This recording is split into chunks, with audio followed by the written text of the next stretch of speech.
the third part of my lecture, where I will be talking about training, and I will focus on the mental aspect and the vital health benefits. Usually when people start training, it's because they want to get in better shape, and that's great. It will increase your well-being. Training is also a great tool to lower your stress hormones in your body. It stimulates the production of endorphins, so it will elevate your mood and you will feel better. And training regularly will improve your blood pressure, it will lower the risk of getting diabetes, it will strengthen your immune system, it will improve and give you a better sleep. And when we reach the age of 25 to 30, the memory center, the hippocampus in the brain, starts to decrease.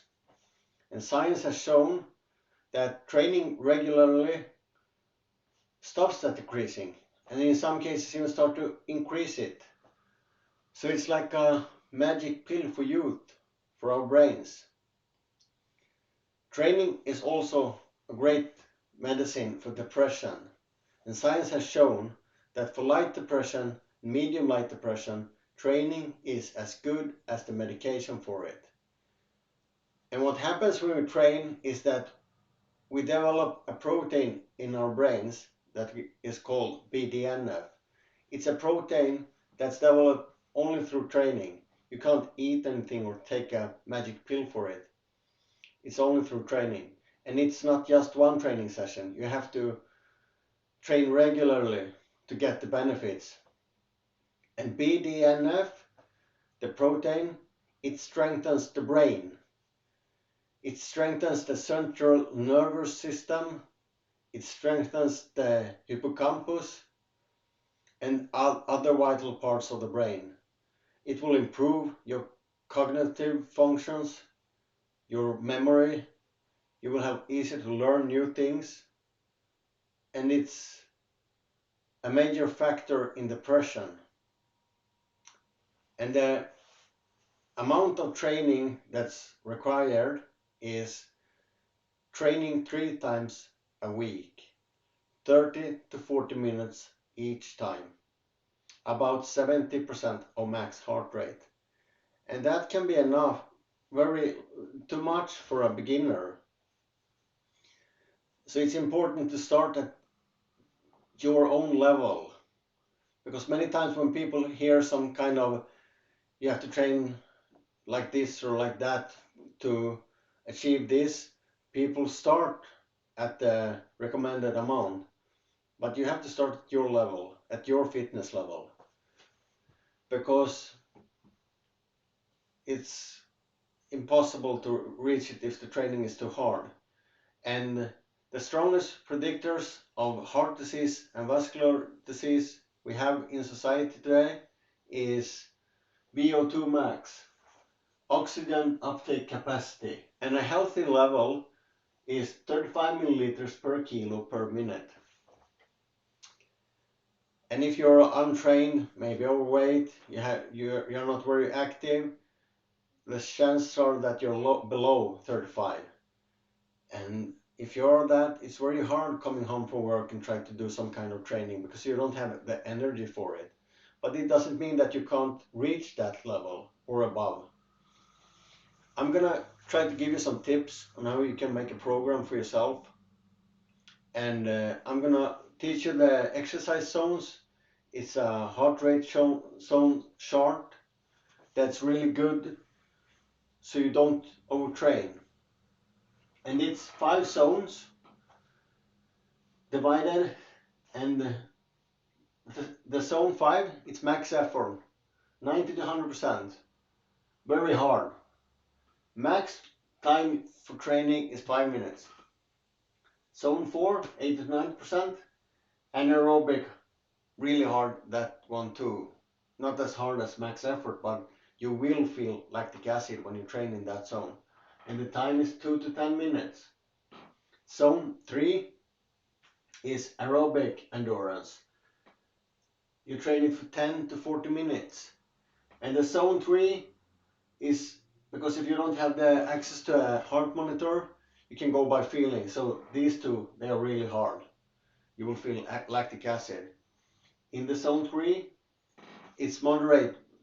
You breathe harder and have your heart rate elevated, but you still can maintain some talking during the training session if you have to. And if you can't, you're training too hard. Zone 2, 60-70%, it's aerobic base. They usually call it the fat burner zone because it's so light that your body doesn't require so much glycogen to train in that zone. Recommended time is 40 to 90 minutes.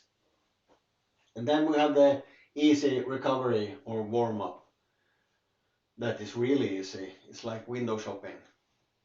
And endurance athletes, elite athletes, 80% of their training is done in this zone. And if I was to give you a training plan, I would say that it's important to understand that even if I only train one session a week, it's enough. If I'm a beginner and I have a low oxygen uptake capacity and I haven't trained before, once a week can be enough because persistence is the key.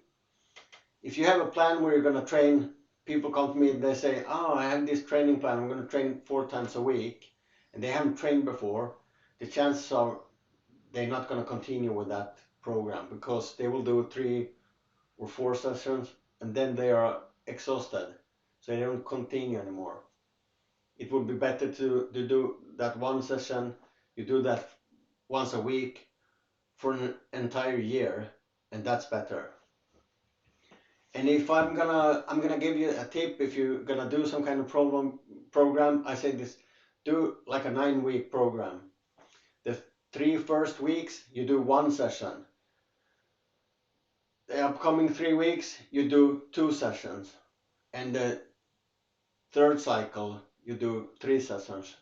So for 3 weeks you do 1 training, and you can choose if you want to do like an aerobic base. Maybe it's a power walk or a light jog and walk. And you do it for 40 minutes. You do that once a week. Maybe you do a little bit longer the week after the first week if you want to. You don't have to. You can do 3 sessions with 40 minutes. When you come to the 4th week and you start the new cycle, you implement 1 more training session. Maybe you do aerobic endurance. And if you're untrained, it can be a pretty light jog. And the time is 10 minutes. So you jog 5 minutes away from home and then you jog back, and it's enough. When you have done that, so you have reached your 6th week, you implement 1 more training session somewhere in between here. I would recommend Tabata. And it's really good because even if you don't have time, Tabata is 4 minutes of training. You can get an app in App Store. It helps when you have the app because it beeps when you're going to train and when you're going to rest. Tabata is 20 seconds of work, 10 seconds of rest. And then it's 8 cycles, so 4 minutes. You can do whatever. You can go out and run. You can have a stationary bike or some kind of cardio machine. You can do kettlebell swings or maybe fill a bag with the weights and do swings. Or even jumping jacks. You stand on one spot and just do jumping jacks. And then you have done 9 weeks, and you can change the program if you want to do. Maybe you do a new 9-week program, but you program it for yourself because then you know what you can manage. And you don't have to start with an aerobic base. You can start with a Tabata once a week. But it's good to make a plan, even if it feels, if we make a plan where we only train 1 session a week, it can feel like it's not enough, but it is enough. And I promise you, it will work better than having a plan where you're gonna train crazy amounts of hours every week, because it won't work. I hope you can have some use of what I have said, and I will wish you good luck.